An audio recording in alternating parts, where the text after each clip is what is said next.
Sofia Latifah. Di sini aku akan meliput salah satu museum yang ada di Kota Tua.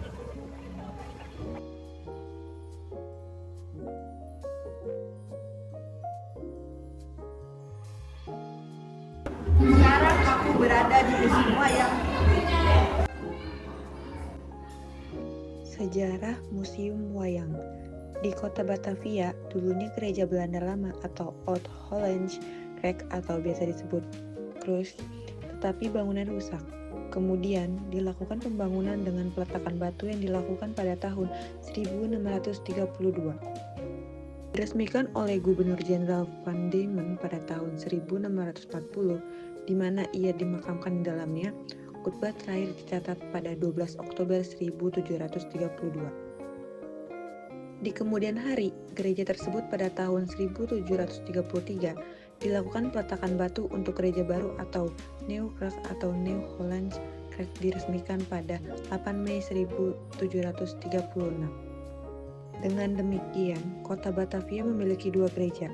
Satu lagi adalah gereja Portugis di luar tembok kota. Seperti juga kota-kota lain, tren pembangunan gereja juga dilakukan di Tugu Semarang, Timor, Kupang, dan Ambon. Zona Wayang Indonesia merupakan ruang yang menghadirkan warisan budaya Nusantara melalui seni pewayangan. Wayang sebagai salah satu mahakarya tradisional, tidak hanya menjadi media hiburan, tetapi juga sarana pembelajaran tentang nilai moral, spiritual, dan kehidupan. Dalam zona ini, pengunjung dapat menjelajahi berbagai jenis wayang, mulai dari wayang kulit, wayang golek, hingga wayang kayu, yang masing-masing memiliki keunikan dan cerita khas.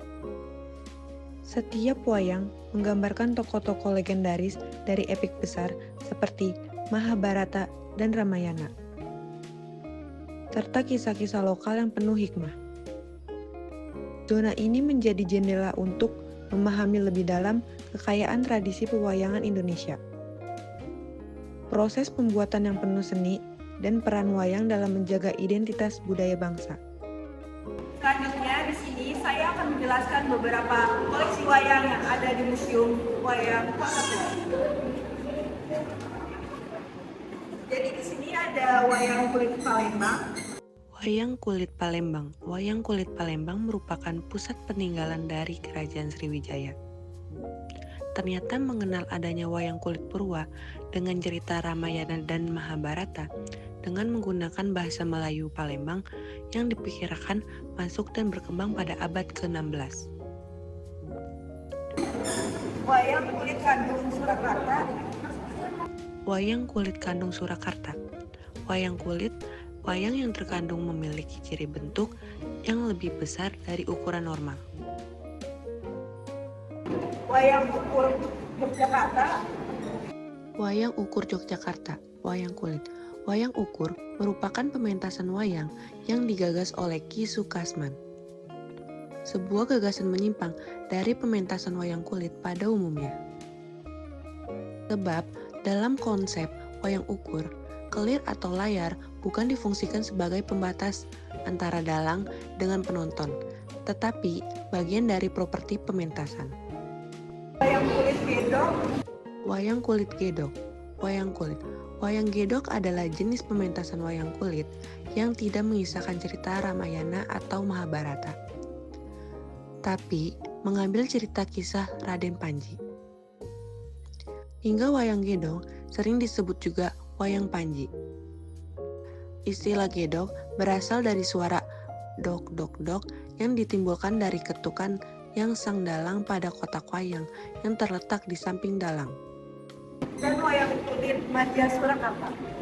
Wayang kulit Madya Surakarta. Wayang kulit.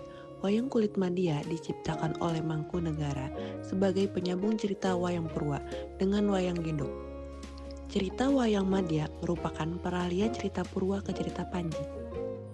Salah satu cerita wayang Madya yang terkenal adalah cerita Angli Dharma. Cerita wayang Madya ditulis oleh R. Ngabehi Tandakusuma dengan judul Pangkem Ringgit Madya yang terdiri dari 5 jilid. Dan tiap jilid berisi 20 cerita atau lakon.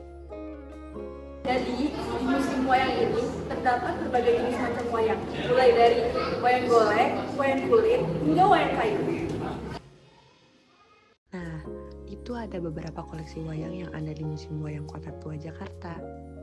Jangan lupa kunjungi Museum Wayang Kota Tua Jakarta. See you next time.